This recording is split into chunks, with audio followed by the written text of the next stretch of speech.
was testing my mic to make sure it was plugged in. I started doing this. And I realized that sounds just like the beginning of Queen's Flash Gordon song.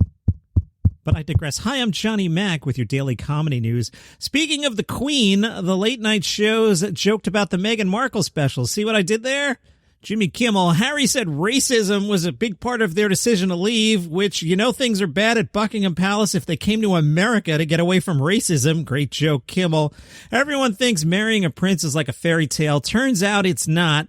Meghan Markle said that when she joined the royal family, they took away her passport, her driver's license, her keys. Please remove your belt and get ready for a cavity search. Kimmel. Meghan said at one point things got so bad she went to HR at Buckingham Palace for help, and they refused to help. It's funny that the Royal Palace has HR and it's just as unhelpful as HR every place else. Those were all great Jimmy Kimmel writers.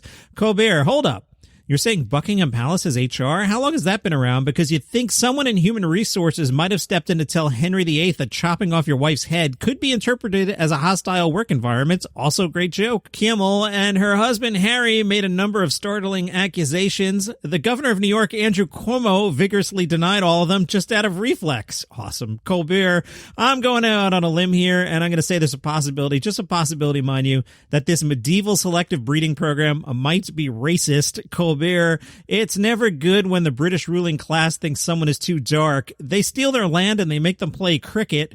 Colbert, awkward is 4 people in the backseat of a car. Awkward is forgetting your friend's child's name.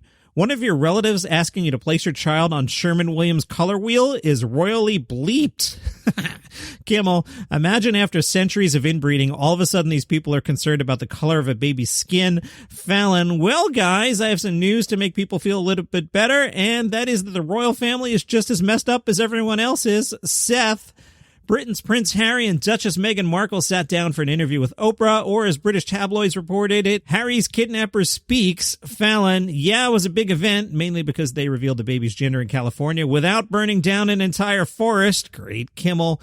They also told Oprah they've been cut off financially. Oprah was like, sorry, I already gave out all my cars. I can't help you. And Fallon, the ratings were so big, ABC just offered the couple their own weekly show called Royal-ish. Let me get a plug in for the other podcast on which I am the writer. It is called Palace Intrigue. It is about the royal family.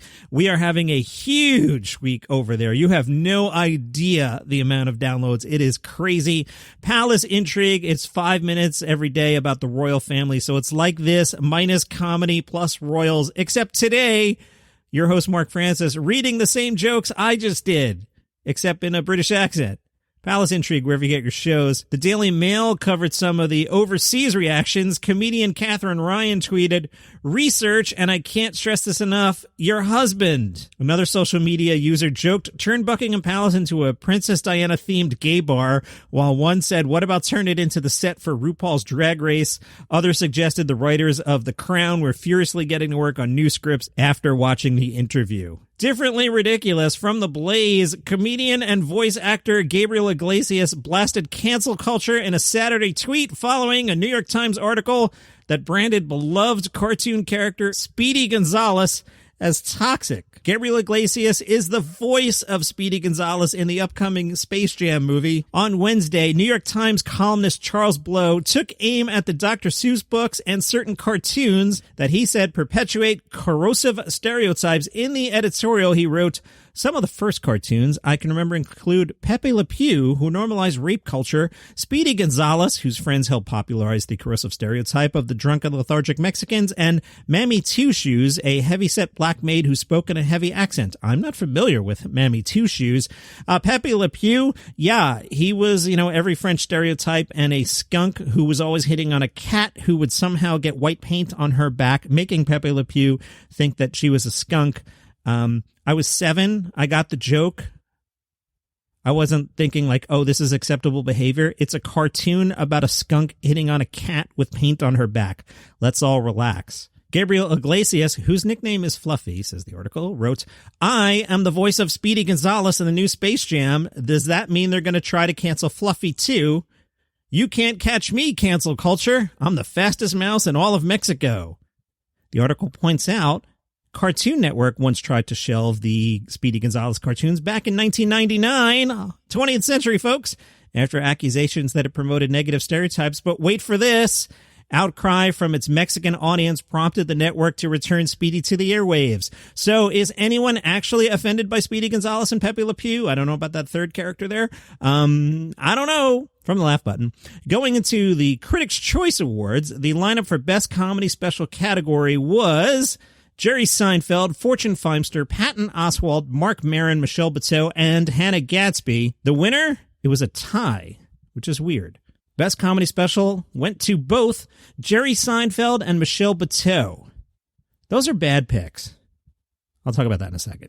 Seinfeld talked about looking forward to when comedy can happen in person again, and Michelle Beteau ran around and showed off her jogging pants she was wearing for the occasion. Those nominees again: Seinfeld, Fortune Feimster, Patton Oswalt, Mark Maron, Michelle Beteau, Hannah Gadsby. Hannah Gadsby's special, the second one, Douglas, I thought it was great. I thought it was better than Nanette.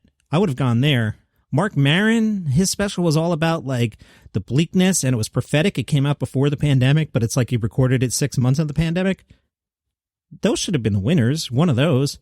Seinfeld, that was like not even close to Jerry Seinfeld at the top of his game. That got mixed reviews. We talked about that here. The whole second half of Jerry's show didn't work. That, I don't know. Critics' Choice Awards? No. Bad job there. You might as well give Adam Sandler an award. This is fun. From AussieTheater.com, your home for comedy news.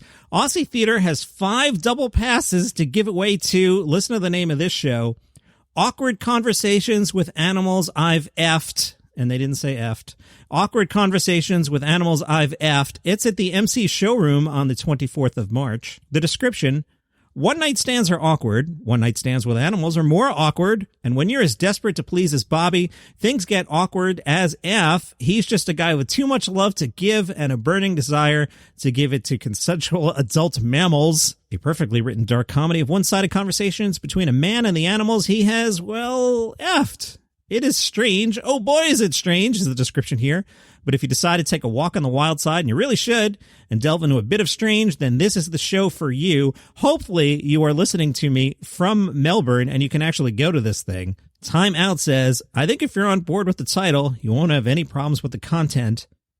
Awkward Conversations with Animals I've Effed. March 24th, it's at the MC Showroom, L1/48 Clifton Street in Prahran, Victoria.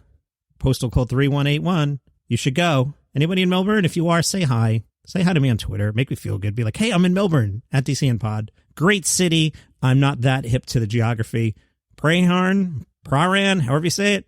Maybe it's right downtown. Maybe it's 30 miles away.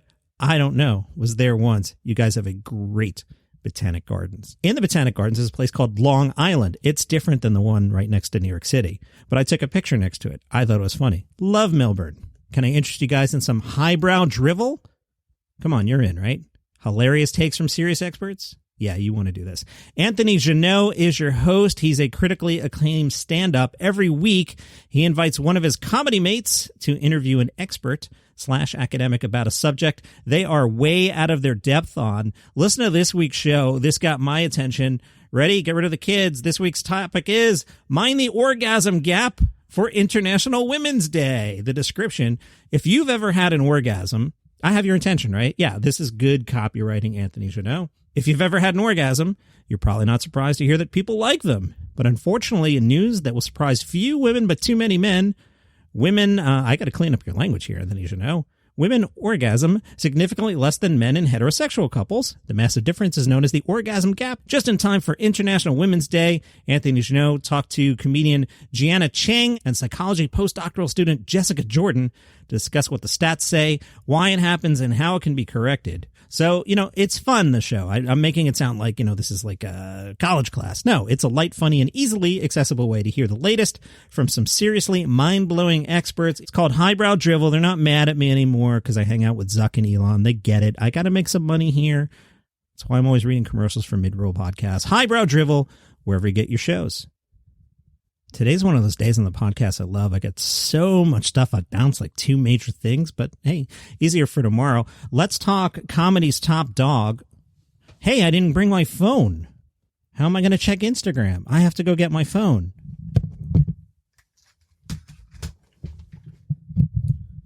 Whew, I'm back. Now, what for you was a 1-second edit, that was 6 minutes in my life. Let's see where my phone is. Is it in the studio? No. Is it in the chair where I sit? No. Is it in the car? No. Is it in the bathroom? No. Let's check the chair where I sit again. Yeah, it was under the cushion. Today's episode is very silly. Comedy's top dog, it is Ricky Gervais versus two-time defending champion John Mulaney. You go to the Instagram page, which is at Daily Comedy News, and you comment in the comments section under the post, like MouthyBroad.media, who commented Ricky. Fashion Lurker commented Mulaney, and Dragon Queen 221B said Mulaney. Mulaney with a slight lead here, but we got plenty of week left. You can vote Instagram at Daily Comedy News. Let's do all the bits. Sarah Cooper, you know Sarah. She used to pantomime to Donald Trump videos on TikTok, but no longer. She spoke to the Last Laugh podcast about becoming massively famous without leaving her apartment. Sarah Cooper, you know Sarah, she said, without Trump, without the pandemic, I wouldn't be talking to you. I wouldn't have had the success, so I just have to accept that. Part of it I look at as kind of a blessing, because I do feel like I need to separate myself a little bit from those impressions in order to have the career that I really want to have. I feel like it was a great launching pad for me. It's not something I want to do for the rest of my life. Yeah? You don't want to do TikTok videos pantomiming to former President Donald Trump for the next 30 years? Good plan. There's a lot of other things I want to talk about, so I feel like it's actually a good thing because now I could be a little bit low-key and focus on writing and focus on the next thing that I want to do. If I'd been everywhere and my face had been everywhere and I'd kind of been oversaturated, I think that would have not been great for the future of what I want to do next. Okay. So I saved this one. We talked yesterday about Fozzie Bear at the National Comedy Center in conveniently located Jamestown, New York, just 6.5 hours from New York City, just 2.5 from Cleveland. And I'm like, I'm going to call my friend Glenn, who I heard from my other friend Glenn, and he was like, should I get an agent because I hear you talking about me on the show? It's not you, Glenn. It's this other Glenn that I'm friends with that you don't know. So other Glenn and I are going to do a road trip up to Jamestown. So I went on TripAdvisor, and they have things to do in Jamestown, and I actually did some prep for once. Top attractions in Jamestown, just 6.5 hours from New York City. Number one, of course, the National Comedy Center. Admission tickets, $16 and up. We'll talk about that. Number two, the Lucille Ball Desi Arnaz Museum. All right, that sounds pretty cool. They've got a set here that looks like where the Ricardos lived when they moved to Connecticut in the later episodes. Number three, after you drive 6.5 hours to Jamestown, New York, and you've checked out the National Comedy Center and the Lucille Ball Desi Arnaz Museum, and you're like, what else should we do? Number three on TripAdvisor's top 15 things to do in Jamestown is Lakeview Cemetery. Hey, Other Glen, aren't you glad we drove 5.5 hours from your house? Let's hit Lakeview Cemetery. It's got 123 reviews. 81 people rated it excellent. 36 very good, 6 at its average. The reason you go there is that's where Lucille Ball's grave is. One of the reviews says, easily found grave. Her grave was easily found. Just look for the red garbage can on the road. They also have red hearts on the road to send you to her grave. One of the average reviews says, we drove through the cemetery and found Lucy's grave. We looked and took pictures. The grounds are very nice, but it's a cemetery. So that's your number three thing to do after the National Comedy Center and the Lucille Ball Desi Arnaz Museum. And then you hit Lakeview Cemetery. And then your other friend Glenn, who's not the first Glenn, goes, what else should we do? Well, number four is Peterson's Candies. Sounds awesome. The Audubon Community Nature Center, the Fenton History Center. These all sound great. Roger Torrey Peterson Institute of Natural History, the Robert H. Jackson Center, the Northwest Arena, Allen Park at number 10, the Lucille Ball Little Theater at number 11. There's a lighthouse. Number 19 is an escape room. Number 22 is Pal Joey's. Pal Joey's, number 22, but it's number 3 of 5 nightlife spaces in Jamestown. 3 reviews, 2 excellent, 1 average. First review says, permanently closed. Oh, I'm sorry, Other Glen, and I'm sorry for the proprietors. Hey, you know when you're in the middle of a great bit and your wife comes down and does the laundry and totally kills your flow? Didn't I mention this last week? Can you stop doing laundry in the middle of the podcast? I was in the middle of a great bit. Now I lost it.